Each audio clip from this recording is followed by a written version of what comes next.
Hello friends, कसे आहात तुम्ही सगळे? सर सलामत तो पगडी पचास. कुणाकुणाला माहिती आहे ह्या म्हणीचा अर्थ? माझ्या माहितीप्रमाणे तर सगळ्यांनाच माहिती असेल. पण किती जण याचा गांभीर्याने विचार करताय? जरा एकदा फेरफटका मारा हॉस्पिटलमध्ये, मग कळेल. वयस्कर लोक आजारपणामुळे ॲडमिट होणं ही कॉमन गोष्ट आहे.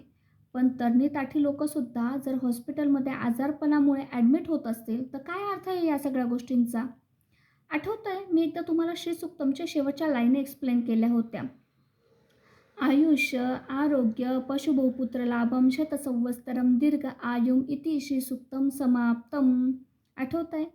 जर आपण देवी माकडे आयुष्य आणि आरोग्य देण्याची सुद्धा वरदान मागत असतो, म्हणजेच काय, तर आपण आपल्या आयुष्याला आणि आपल्या आरोग्याला लक्ष्मीतुल्य मानत असतो, संपत्तीतुल्य मानत असतो. मग आपली संपत्ती म्हणजे फक्त आपलं धन, पैसा, अडका एवढंच आहे का? नाही.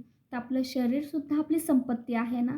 मग तिलासुद्धा आपण चांगलं सांभाळलंच पाहिजे ना. आणि तिलाही आपण आपल्या लक्ष्मीप्रमाणे व्यवस्थित ठेवलंच पाहिजे ना. पण आपण ते करतो का? नाही. पैसा कमवण्यासाठी, आपली स्वप्न पूर्ण करण्यासाठी दिवस-रात्र फक्त पळ, पळ, पळ, पळ कुत्र्यासारखं पळत राहतो. पण जो पैसा कमवतो ना, तो पुढच्या 7 पिढ्यांसाठी कमवतो. अरे स्वतःसाठी जगा ना. आणि मी मागे पण एकदा माझ्या व्हिडिओमध्ये सांगितलं आहे, आपण कमवलेला पैसा जर आपण आपल्या स्वतःसाठी वापरत नसू ना, तर काही उपयोग नाही आहे त्या पैशांचा. का? आपली पुढची पिढी काही कष्ट करणारी नसणार आहे का? त्यांच्यामध्ये काही दानत नसणार आहे का स्वतःचं काही उभं करण्याची? मग स्वतः जे कमवतोय आधी स्वतःसाठी वापरा आणि मग उरलं तर त्यांच्यासाठी ठेवा ना. नाही, फक्त त्यांच्यासाठीच वापरत बसायचं. असं तर आपलं जीवन चालू आहे आणि त्या सगळ्या धावपळीमध्ये आपण स्वतःकडे लक्षच देत नाही आहे. त्याच्याने आपलं मानसिक आणि शारीरिक दोघंही आजार वाढत चालले आहेत. आणि हे जर आजार आपल्याला बरे करायचे असेल ना, तर प्रत्येक वेळेस उठसूट दवाखान्यात नाही पडायचं. त्यासाठी आपले जे ऋषीमुनी आहे ना, त्यांनी आपल्याचमध्ये ते बरे करण्याचे, आजार बरे करण्याची ताकद दिली आहे. पण आपण काय करतो माहीत आहे? आपण थोडं जरी आजारी पडलं ना, की लगेच उठसूट दवाखान्यात जातो, गोळी घेतो. नाही दवाखान्यात गेलं ना, मेडिकलमध्ये जाऊन गोळी घेतो आणि खातो. अरे पण त्याचा परिणाम किती वाईट होतोय हे सगळ्यांनाच माहिती आहे, की त्याचा परिणाम किडण्यांवर होत असतो. पण ते आत्ता नाही जाणवत. अबोव्ह 60 त्याचे परिणाम जाणवत जातात. आपल्या किडन्या फेल होत जातात आणि त्याच्याने आपल्याला डायलिसिस करावे लागतात. मग जर पुढचं आयुष्य आपल्याला म्हातारपणाचं आयुष्य जर चांगलं पाहिजे असेल, तर आत्ता आपल्या शरीराला थोडासा त्रास सहन करण्याची सवय ठेवा ना. आणि हे आजार बरेही करता येतात. नाही असं नाही. भगवंत इतका ग्रेट आहे ना, की भगवंताने आपल्या बुद्धीमध्ये, आपल्या मेंदूमध्ये एक डॉक्टर दिला आहे आपल्याला आणि तो डॉक्टर आपल्या शरीराचे सगळे आजार बरे करत असतो. फक्त तेवढा पॉझिटिव्हनेस आपल्याला ठेवावा लागतो. तुम्हाला आठवतंय तुम्ही डॉक्टरांकडे गेल्यानंतर, गोळ्या औषधं घेतल्यानंतर ते डॉक्टरांना विचारलं, की "सर मला काय झालंय?" तर डॉक्टर काय सांगतात आठवतंय तुम्हाला? "अहो काही नाही झालं आहे तुम्हाला, फक्त एवढं गोळ्या औषधं घ्या, तुम्ही एकदम बरे व्हाल." म्हणजेच काय? ते सुद्धा आपल्याला सांगतात, की "अरे तू तुझी मेंटॅलिटी वाढव रे बाबा. तू स्वतः पॉझिटिव्हली विचार कर."